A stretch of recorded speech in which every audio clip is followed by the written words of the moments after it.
Hello, je m'appelle Claire. Je vais vous raconter comment je suis passée de me cacher quand je marchais dans la rue tellement j'avais peur qu'on me juge à devenir coach en estime de soi. Donc mon histoire, elle commence il y a presque 30 ans. Donc j'étais en classe de neige au collège en quatrième. Et donc on est répartis par petits groupes dans les chambres. En fait, on choisit avec qui on veut être. Et moi, dans ma chambre, ben, en fait, il n'y a que moi. Parce que je suis pas le genre de personne à côté de qui on a envie de s'asseoir en cours. Je suis pas le genre de personne avec qui on a envie de partager une chambre en classe de neige. Et donc, je suis sur le lit superposé du haut, dans une espèce de couloir. Et au bout de ce couloir, il y a une autre chambre. Et donc, la porte est juste à côté de moi. Et j'entends, ça rigole, ça discute. Voilà, c'est la fête. Et bon, bah, moi, je suis enfermée un peu dans mon monde, dans mes écritures, j'écris. C'est quelque chose dont j'ai l'habitude, en fait, être toute seule. Donc, j'ai commencé à m'anesthésier un peu par rapport à ça. C'est-à-dire que je ressens de moins en moins la douleur du rejet. Et dans la chambre à côté, il y a donc deux jeunes filles et puis un jeune garçon. Le jeune garçon, donc, qui s'appelle Nassim, rentre par intermittence dans ma chambre pour taper dans mon paquet de bonbons. Donc il rentre et hey Claire, je peux te prendre des bons becs et tout. Donc moi, en désir d'être aimée très très fort, ah oui, oui, vas-y Nassim, je t'en prie, grand sourire, voilà. Donc il revient une fois, deux fois, trois fois. Et puis troisième fois, il fait ah merci Claire, t'es vraiment trop sympa. Et donc il retourne dans la chambre rigoler avec les nanettes. Et j'entends mon prénom, j'entends rigoler. Et là, j'ai la gorge qui commence à serrer. Et je me dis, ouais, ouais, Clara, t'es trop sympa, en fait. T'es juste trop conne. Euh, et là, en fait, je réalise que je suis toute seule. Et j'ai les larmes qui commencent à monter. J'ai la gorge qui serre fort. Je commence à sentir que je tremble un peu. Et là, je me dis, ok, surtout, tu ne pleures pas. Parce que si tu pleures, ça va être pire que tout. Donc, je suis dans un état de stress très fort et c'est le moment que Nassim choisit pour revenir dans la pièce, bien sûr. Donc, il rentre et là, je me dis, je veux surtout pas qu'il me voie pleurer et j'ai la colère qui commence à prendre place. Et la colère vient tellement fort que je me mets à lui hurler dessus. En fait, je hurle, mais dégage, mais casse-toi! Et donc lui, tu sais, il comprend pas, il est interloqué et tout. Il fait, oh, ok, ok. Et puis, il claque la porte et puis j'entends derrière, ouais, elle est vraiment trop bizarre. Ah, mais de toute façon, laisse tomber, je l'aime pas du tout. Enfin, et à ce moment-là, moi, je m'effondre en larmes. Je m'effondre en larmes, en fait. Je me sens seule. Je comprends pas. Je comprends pas le sens de ma vie, en fait. Je comprends pas à quoi je sers. Je suis inintéressante. J'ai pas d'amis. Et à cet instant-là, vraiment, j'ai vraiment envie de mourir, en fait. Et je vais passer tout le collège comme ça, jusqu'au lycée. Et au lycée, il y a, donc, j'ai été très marquée par le collège, c'est-à-dire que j'ai développé une phobie sociale. Donc, je peux pas être avec des groupes sans me mettre à trembler, sans être très mal à l'aise et pas avoir grand-chose à dire d'ailleurs. Et il se passe quelque chose quand même au lycée, c'est que je passe de bouc émissaire du collège à inexistante en fait. C'est-à-dire que bon, je suis pas quelqu'un qu'on remarque particulièrement. Et en fait, ça me va très très bien parce que moi j'aime autant ne pas exister aux yeux des autres. Mais il y a quand même une personne qui va me remarquer dans tout ça. Et tant mieux, parce que c'est un jeune garçon et on va tisser des liens très forts, on va tomber amoureux, on partage beaucoup de choses. Et là, je me retrouve dans un univers qui est complètement différent. C'est-à-dire que euh, on regarde Matrix 3 4 fois par semaine, on va s'extasier devant l'univers de Miyazaki et en fait, on connecte complètement sur les mondes imaginaires, sur les mondes fantastiques. Et là, je découvre une Claire qui vit, qui est pétillante, qui est heureuse vraiment au fond, qui arrête de se masquer. Et c'est un vrai changement. Je me sens enfin bien dans ma vie. Je suis toujours phobique sociale, j'ai toujours du mal avec les groupes, mais je me sens hyper riche en fait parce que j'ai un amour dans ma vie et ça me donne une force énorme. Donc, je supporte beaucoup mieux cette phobie sociale. Et Gauthier, donc, qui prend vachement soin de moi aussi au passage, me laisse accès à son casier pour que je puisse déposer mes cahiers dans la journée, pour pas que ce soit trop lourd. J'aime pas trop la salle où il y a les casiers, c'est une salle de permanence et il y a toujours plein d'élèves et moi j'aime pas trop les groupes. Donc en général, quand je vais là-bas, je respire un bon coup, je me dépêche, je mets tout dans le casier et hop, je me dépêche de partir, de sortir de là au plus vite. Et donc bah, voilà, je fais comme d'habitude, je respire un grand coup, je rentre, je dépose tout dans mon casier et pendant que je suis en train de faire ça, derrière moi, j'entends: «Cette fille, mais qu'est-ce qu'elle est laide!» Et là, je me dis: «Mais c'est de moi qu'on parle» et je me retourne et il y a, un jeune homme que je connais du lycée qui est assis sur une table face à moi avec, 2 nanas autour de lui et puis, un autre garçon et il me regarde droit dans les yeux et il continue: «Mais elle est laide, mais putain, mais c'est dingue!» Et là, je me fige complètement. C'est-à-dire que mes jambes ne répondent plus, presque mon cerveau ne répond plus. En fait, je suis un peu comme, un chat pris dans les phares d'une bagnole. C'est je ne peux plus bouger, je ne peux plus rien faire. Je suis juste là, le temps s'est arrêté et j'écoute ce gars qui continue de m'expliquer à quel point je suis laide. Voilà et heu et donc il est là à vider tout son sac et puis là, je me défige, je récupère vite mes affaires, je sors de la pièce, je sais même plus trop comment, en fait, c'est assez flou dans ma tête et je vais passer, à partir de ce moment-là, je vais passer d'une mauvaise estime de moi à une très mauvaise estime de moi. C'est-à-dire que dans la rue, je me cache le visage avec mes cheveux, je baisse la tête, je regarde toujours mes pieds. J'ai super peur d'attirer l'attention, j'ai super peur de recevoir encore des remarques sur mon physique et c'est très compliqué, même avec Gauthier, j'aime pas trop qu'il me regarde, j'ai peur de me faire démasquer, enfin, que d'un seul coup, il se rende compte, de l'horreur avec qui il est.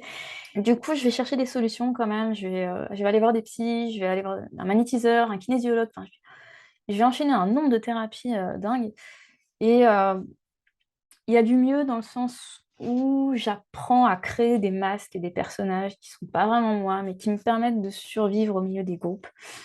Mais bon, à l'intérieur, je suis toujours hyper paralysée, je me sens toujours hyper mal, donc en fait, j'ai peur qu'on se rende compte de qui je suis, que je suis cette fille bizarre, que je suis, voilà, cette fille, enfin, qu'on peut pas aimer, quoi.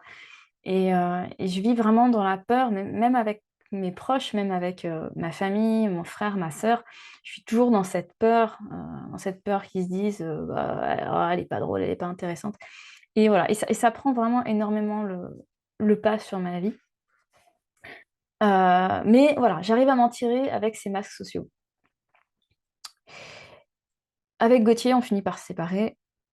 Voilà, c'est la vie, c'est comme ça. Et à ce moment-là, je rencontre un homme, voilà, avec qui on partage la passion du cinéma et puis, bon, on se met ensemble et cette relation, elle est très reposante pour moi parce que, je me sens dans une forme de sécurité. Il y a, tout un ensemble de conforts qui font que j'ai pas à aller me confronter aux autres. Je peux rester, en fait, dans cette zone de confort où je suis à peu près tranquille. Donc c'est un couple qui me convient bien dans ce sens-là. Et donc on a 2 enfants, heu, donc un garçon, une fille et puis à travers eux, je reconnecte vraiment à tout ce qui est, monde imaginaire, voilà, toutes ces choses-là qui me drive, qui me boostent et qui me tiennent fort aux tripes. Et en parallèle de ça, je me nourris de formations. J'avale des formations comme des petits pains. J'ai pas trouvé vraiment de solution au niveau des thérapies. J'ai quand même une rage de de me sortir de cette situation et du coup, je mange vraiment tous les trucs de développement personnel comme des petits pains. Et parmi tout ça, il y a, une formation de David Laroche et inclus dans la formation, il y a un séminaire de 2 jours à Paris. Spontanément, c'est pas le genre d'endroit où je vais. C'est pas tout à fait là où je me sens très à l'aise. Mais, heu, mais là, je me dis il y a un truc qui me dit: «Ouais, j'ai vraiment envie d'y aller». Donc j'y vais et donc on est là, à Paris, au milieu de 300 personnes. Donc il y a David Laroche qui nous fait son séminaire et puis à un moment, il fait un truc que j'avais jamais vu faire avant. Il va coacher une nana qui est quelques rangs devant moi, une femme brune, et il lui pose des questions. Et chaque question, j'ai vraiment l'impression qu'elle vient résonner en moi. Ç ça me change des choses en moi-même. Et là, en fait, j'ai comme un effondrement au fond de moi. C'est-à-dire que tout à coup, je réalise que ça fait 11 ans que je suis avec une personne qui, au final, ne me convient pas tant que ça. Que je me sens pas heureuse du tout. En fait, je suis dans une zone de confort absolu, donc c'est super, il peut rien m'arriver. Mais comme dit Dory dans Le Monde de Nemo: «Eh mais si tu veux qu'il t'arrive rien, il t'arrivera rien jamais» et c'est exactement ça qui se passait. C'était du fait que je me cantonne dans ma zone de confort, mais en fait, il y avait rien qui se passait dans ma vie, quoi. C'était nul. Clairement, je me faisais suer et hem et là, c'est tout à coup, c'est comme une révélation de me dire: «Mais en fait, j'ai plus que ça en moi. Je vaux plus que me condamner toute ma vie à fuir les autres, à fuir la vie, le jugement des autres, à me sentir mal dès qu'on me fait une critique, à me cacher de peur qu'on me juge sur mon physique. Mais je vais pas vivre comme ça jusqu'à la fin des jours, c'est juste pas possible» et je réalise que j'ai une force en moi qui est bien plus puissante que tout ce que je croyais et je me connecte à toute la richesse de ma vie et en fait, je sens vraiment cette puissance en moi, comme s'il y avait un dragon là, qui était là, prêt à en découdre, qui me dit: «Mais OK, mais ça y est, enfin, tu as réalisé que j'étais là? Bon, bah, on y va maintenant!» C'était un peu ça et heu et en fait, je me sens mais enfin, je suis hyper touchée, c'est-à-dire que j'ai les larmes qui montent, je me sens vraiment en gratitude de ma vie telle qu'elle est, en gratitude de tout ce que j'ai dans ma vie et en fait, je me dis: «OK, il faut que je quitte le père de mes enfants, en fait, parce que ça va pas. Je suis pas du tout là où je devrais être». Donc quelques jours après le séminaire eh bien, j'annonce, au père de mes enfants que, beh, qu'on arrête, heu et en fait, c'est un moment d'une libération incroyable, en fait. C'est comme si j'avais tout le poids de 40 ans qui me tombe des épaules, comme si je m'autorisais enfin à aller vers qui je suis vraiment. Et bon, alors c'est pas, parce qu'on a fait 2 jours de séminaire qu'on révolutionne complètement sa vie. Ça a été un point de départ qui m'a fait comprendre que j'avais vraiment les capacités en moi. Mais évidemment, il me faudra encore du temps et puis, à l'occasion, me faire coacher pour vraiment transformer des choses qui sont vraiment difficiles, la phobie sociale, la peur des groupes, la peur de m'exposer, la peur du jugement, la peur d'être critiquée.